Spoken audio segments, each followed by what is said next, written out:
Can someone tell me why we are still in Afghanistan? It's good to remember it, and I hope this is one thing that Trump can do to bring about some victory or at least some closure. Let's review.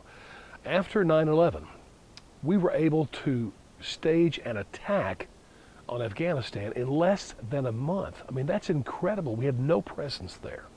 Now, we had two objectives. One was to take out the Taliban, which was the government at that time. They ran Afghanistan by Sharia law, that beloved, institution of the left in Hollywood. We also wanted to take out the Al-Qaeda camps. That's where the training had taken place for not only 9/11, but for other attacks.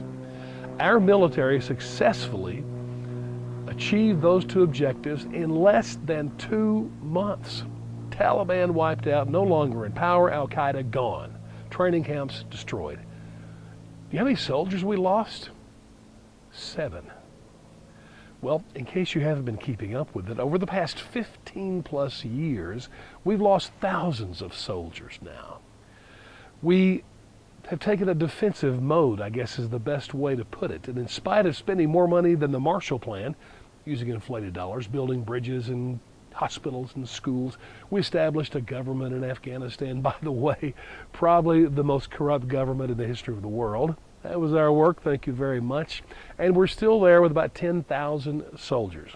They are in 4 particular bases, and so when the insurgents attack some village, our guys go out there and try to protect the people.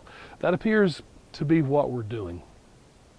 I really hope that this is a point that Trump and his people will say, okay, no more of this. If we're not going to fight, if we're not going to win this thing, let's get our soldiers out. Why are we continuing to lose soldiers? And by the way, a stat that you would never hear from the press, 2/3 of our military deaths in Afghanistan, 2/3 happened under the commander-in-chief by the name of Barack Obama.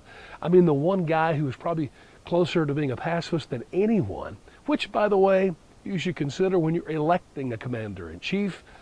They're going to be in charge of the greatest military in the world, and a military that is so gifted at killing people, there's just nothing like it.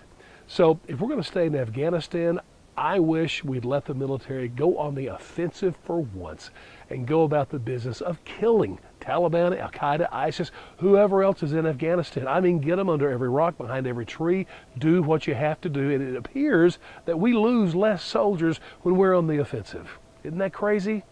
And if we're not going to do that, Mr. Trump, please, let our soldiers come home. Remember Afghanistan.